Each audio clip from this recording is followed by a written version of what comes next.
Hello and welcome back to Music Nuggets. Today's nugget is about Locrian as a tonality, I guess. And it came about because the Queens of the Stone Age lesson that I did, the lesson about the Queens of the Stone Age scale, a lot of people were asking if I could do things about other guitarists and focus on other guitarists' scales or sounds that they use. One question was, could you do something about Sleater-Kinney, the band Sleater-Kinney? And I thought that's quite an interesting one because their lines between the two guitars, like on their own, they're quite often they don't seem like they're doing much. It's when they're put together that it really gets interesting. It's the sum of the parts. So I thought that's kind of more interesting than just looking at a single scale that a guitarist uses. And I started looking into Sleater-Kinney, and I looked mostly at Dig Me Out. It was the first song of theirs that I heard, and the first time I heard it I was like, whoa, what is this? And it's got a really particular kind of tension. It's quite nasty sounding, and it's something that I like in music. I like a lot of tension. Looked into it further and discovered that it's essentially Locrian in tonality. And that ties in with what a lot of students of mine ask me. For some reason, students seem to be obsessed with modal songs and what makes a song Dorian or what makes a song Lydian, what makes a song Locrian. And when I was having a conversation with one student, they mentioned that they had read on a Reddit thread that the Bjork song Army of Me is Locrian, or it's in the key of Locrian, which is a strange concept in itself, in the key of Locrian. So what I'm going to do is I'm going to look at Bjork first because it's more obviously Locrian. The Sleater-Kinney one's kind of hidden. So first of all, we need to think about what Locrian is. What's Locrian? Locrian is if you take a major scale. In the case of Bjork, we'll take the D flat major scale. So we're just going to play a major scale, Do Re Mi Fa Sol La Ti Do, from the 9th fret.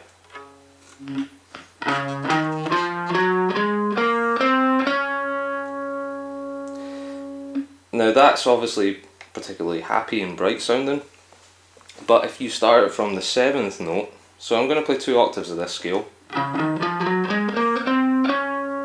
and that's the next octave. If you start from the 7th note and you play through 8 notes, then you get the sound of Locrian.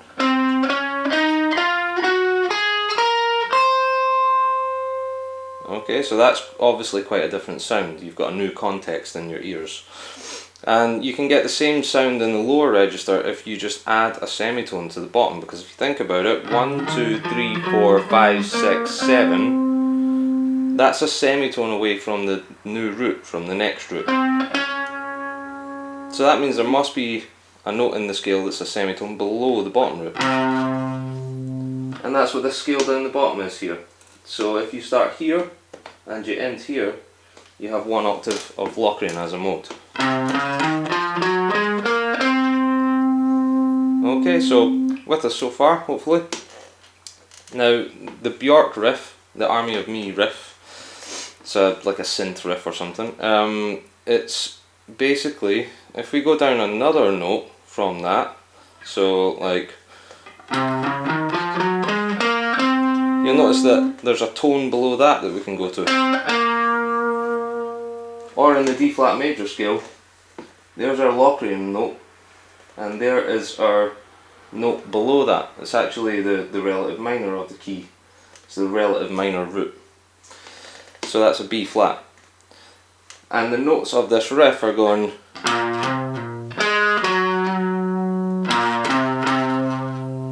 Now if I slow that right down, you've got B flat, C, back to B flat. So far these are in our D flat major scale, or as we're liking to see it, C Locrian. I've added that C on at the bottom. So C Locrian, Locrian lives here, it starts here.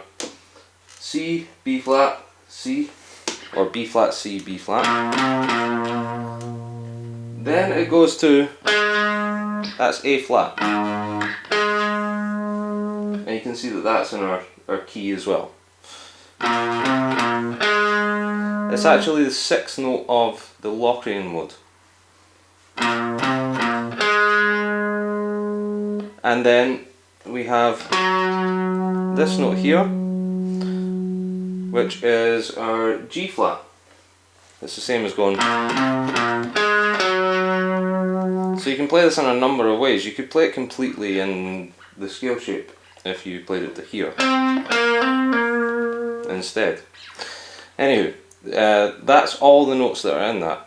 B flat, C, B flat, A flat, G flat, and then it goes B flat, C, C.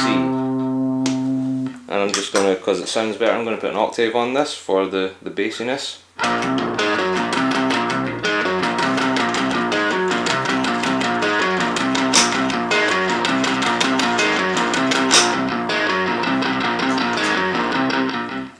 Okay, so we've got that on the looper.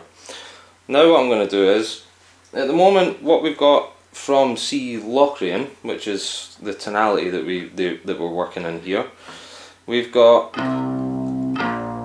that's a seventh because it's below the Locrian root, if you like. That's the Locrian root. That is the flattened sixth. So like 1, 2, 3, 4, 5, 6.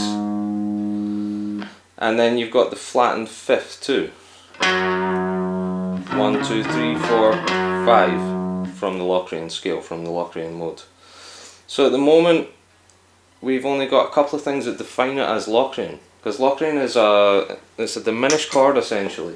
If I play the root, third and fifth of this Locrian mode, C, E flat and G flat, C, E flat, G flat, we have a diminished chord. But what we're missing from the Locrian, the overall Locrian tonality that completely defines it as Locrian and confirms it as Locrian, is that minor third. We don't have an E flat. But what happens in the song, in Army of Me, is the vocal melody adds that E flat, it adds the minor third. So it goes, that's root seventh, flat seventh of the Locrian scale. Oh, sorry, root, flat seventh. That's the flattened second of the Locrian scale, as in 1, 2.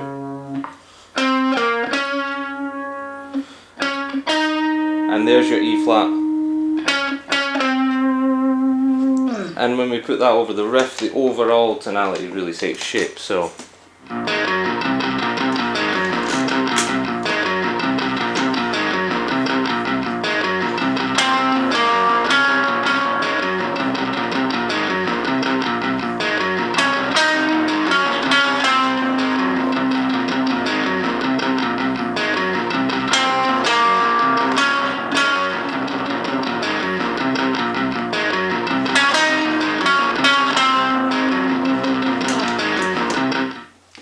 and then you really start to hear that diminished tonality overall.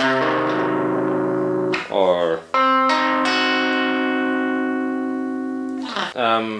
what I should say here is that rarely will a Locrian song stay completely Locrian, unless it's like a really dark, like medieval folk song or something like that, something that's only vocals. Because us as humans, we want a release from that tension, that constant tension. Usually that involves taking it to one of the natural homes of the key, so the B minor or the D major, the 6th degree or the 1st degree of the overall major key.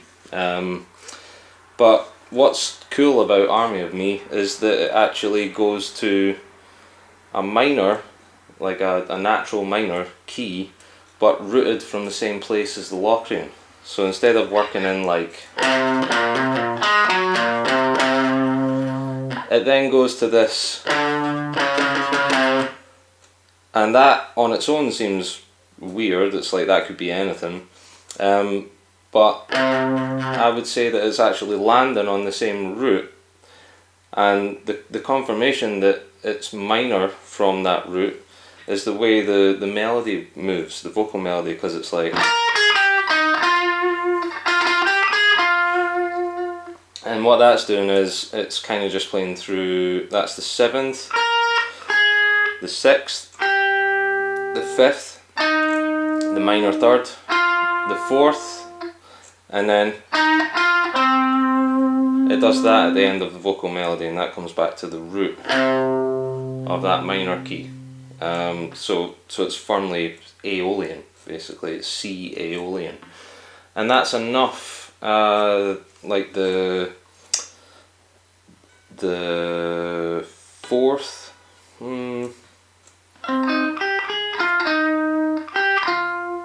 Well, it's got a natural 5th. That's the only thing that has actually changed. But that's enough to kind of lift it, and also it's something that we recognise. We recognise a minor scale, or we recognise like a minor home feel, much more than the tension of Locrian.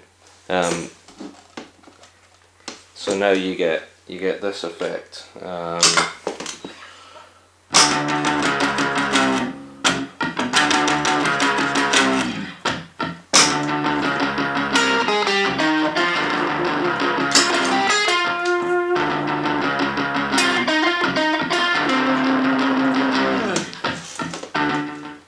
Or something along those lines, something close to that.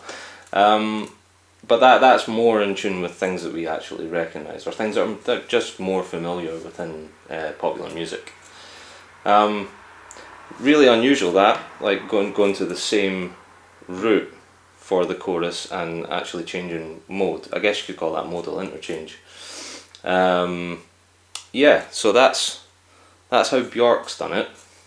I think with Bjork it was possibly quite intentional, given that she's classically trained, studied piano since she was 6, and will probably know a fair bit about theory, and she's probably the kind of person that likes the challenge of can I write a Locrian song, or can I at least write a Locrian riff.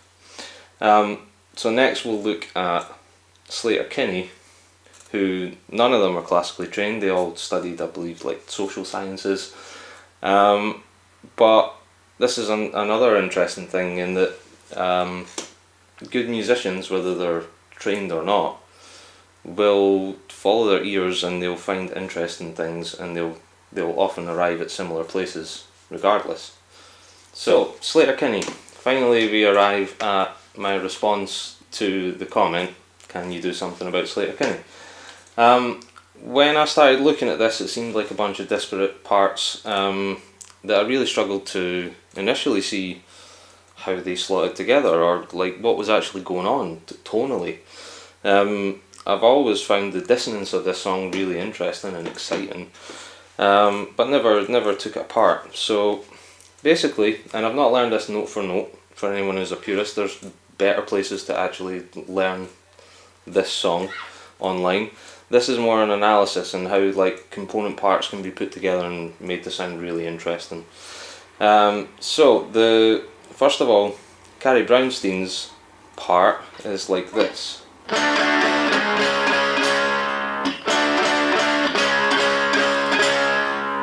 So that's like the outside of a D chord, a D bar chord, D major.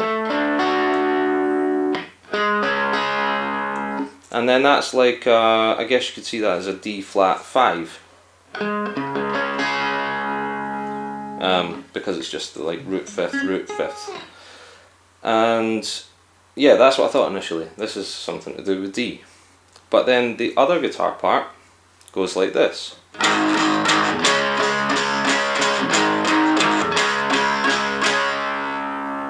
So between those, it's not a D that's happening. The weight is somewhere else. The weight is on this note. And so what you've got is that outside of a D, but with this root. And there's that really interesting, beautiful dissonance that they make. And then within that little bit of a riff, you've got some tension and resolve, because you've got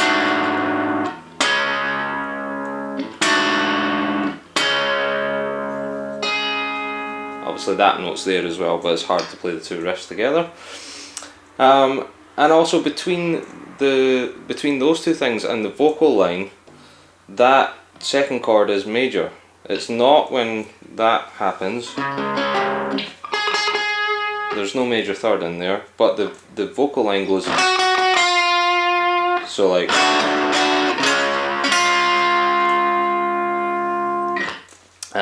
so this was deeply confusing to me initially. We've got,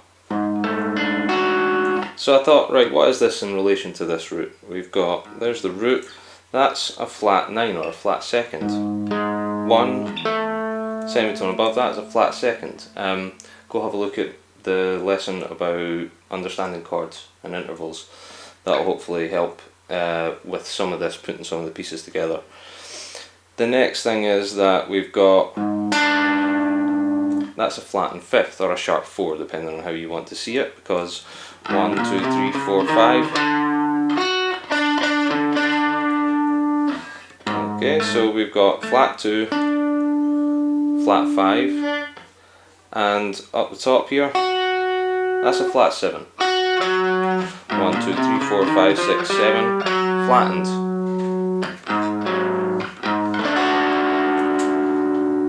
And then, like I say, there's not that much mystery in this one, it's a major chord. So I thought flat 2, flat 5, flat 7th. In our Locrian scale, we have flat 2, a flat 5, and a flat 7th. So there's a compelling argument for this being Locrian. The chord underneath is, now, so I'm thinking that this is coming from G sharp Locrian, which is the key of A major basically, because remember we go down a semitone and we get the Locrian root. So the C sharp chord in this should be minor, so there's something that's weird already. C sharp minor in this key, but we put C sharp major from the vocal line. But this is actually a really common thing with Locrian, because a minor 2-5-1, so there's the minor place of the key, the 6th degree. If that's the 1, that must be the 2, if we're talking about minor. 1, 2. And the 5, if we think about it, minor 1, 2, 3, 4, 5. Now 5 chords, to create more tension, because this is what 2-5-1s do, to create more tension they're always made major or dominant or even altered dominant. So like a common 2-5-1 in a minor key will go. So that's G sharp diminished or half diminished to C sharp major or 7 to F sharp minor. So that actually makes sense in a way. It's like a borrowed chord to create more tension, a borrowed pivot chord, I guess. And then what really affirmed that this, for me, is Locrian, is that after it's done that stuff, after it's went, it goes. Now that on its own is just 2 major chords, a tone apart. But also the other guitar holds this while that goes. Now that's a Lydian chord. It's Lydian because that's a 6th, which isn't Lydian. That's a 2nd, which isn't Lydian, but that's a sharp 11, which is Lydian. So you get this really kind of sci-fi sound from Lydian stuff. And right enough, what we're doing there really is we're going back and forward between E major and D major, and chord 5, the Mixolydian chord, is E major, and chord 4, the D major, is the Lydian chord. And then it does something especially cool to end, to kind of resolve that section. It goes to a B major. So overall we've got this kind of sound. We've got like now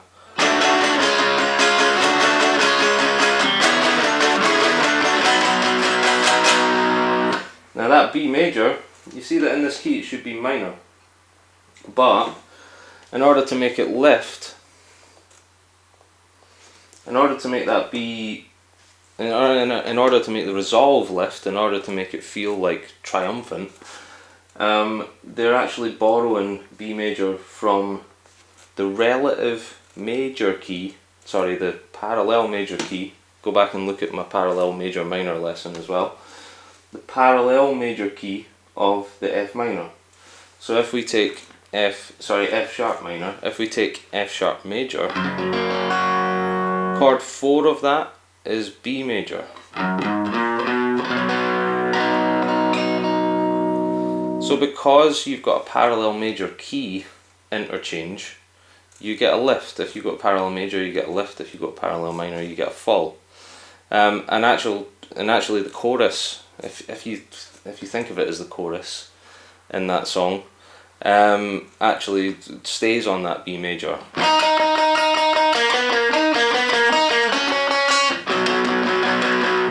So you've got that kind of,